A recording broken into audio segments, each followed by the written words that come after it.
guys. It's sad to say that our truck is broke down. We are here now in the border California, Oregon, but we are in the side of California. And then the Oregon is walking distance over there. The welcome center of Oregon, just there. It's hot, it's windy. This is like entering for Mount Ashland, Oregon. And if it's winter, this is the snow area. So this is the hills. So when we climb in the mountain, our truck is broke down. Like, I think there is a hose.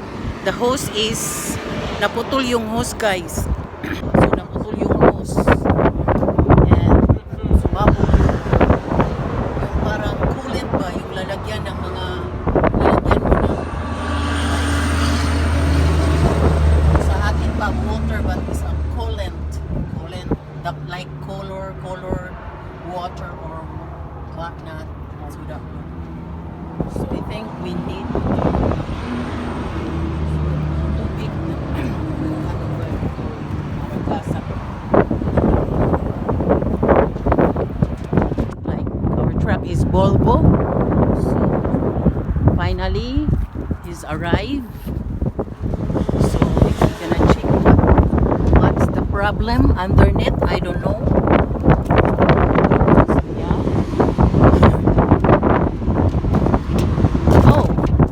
It's running around.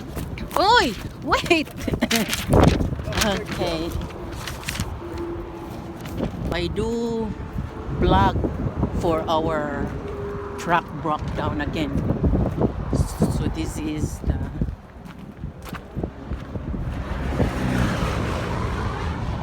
Lord.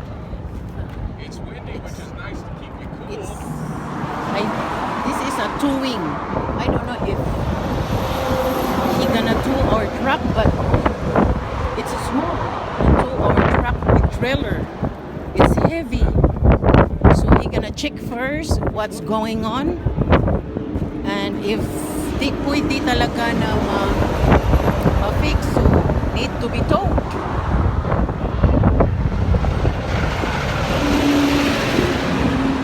But I'm thankful, guys, that it's not totally hot, seems like Arizona. It's so windy here because we're in the mountain. So yeah, and that's it. So it's a climb. You need to be accelerate to climb. So when we started accelerate, it's gonna be happen. Our truck is down. This is our life on the road, guys.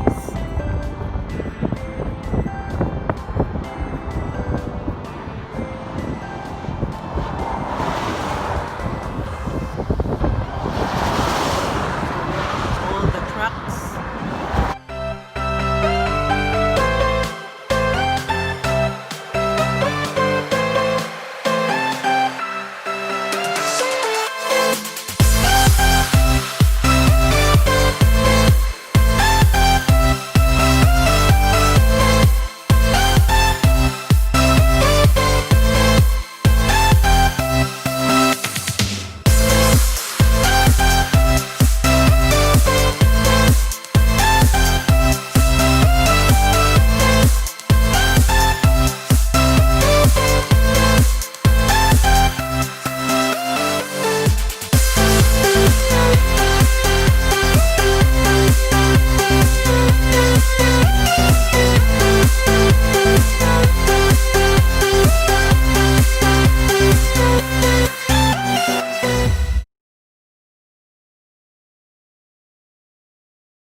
So I don't know what's going on, but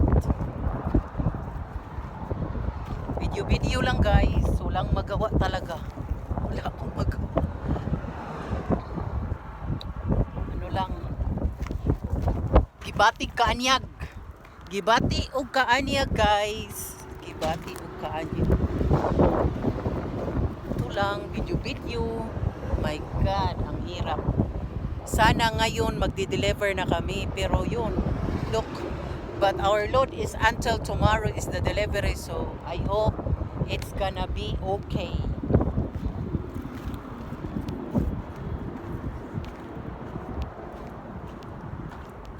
Yeah.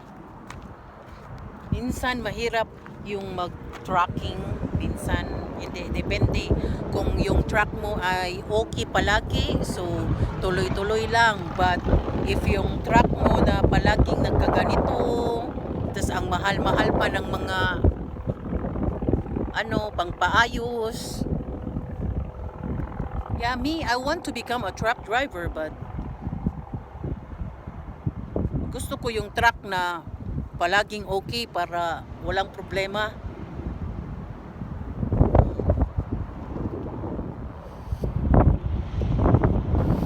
Tonal. Sorry guys, wala lang talagang magawa. Yay!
I can hear it.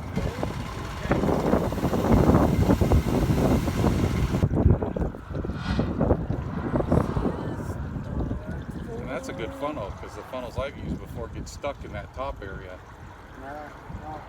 So how many like that gallons? one. 10? It takes up to 11 or 12, but we don't know how much left. So And we got to Yes. burp some out too.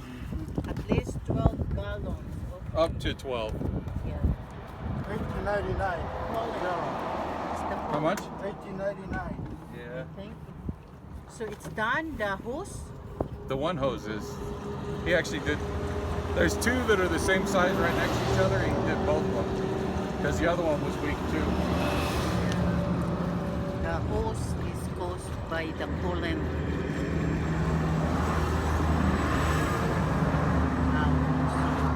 They replace it for at least 12 gallons. We'll see. Not at least, up to. Oh, up to 12 At gallons. least means it's no less than. Up to means it could be less than. Up to.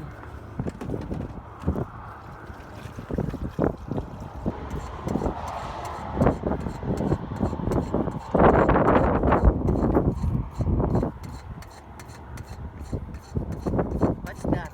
Pressure tester. Pressure tester? Yeah, pressurizes the system like it normally would be while it's driving, so you can check for leaks.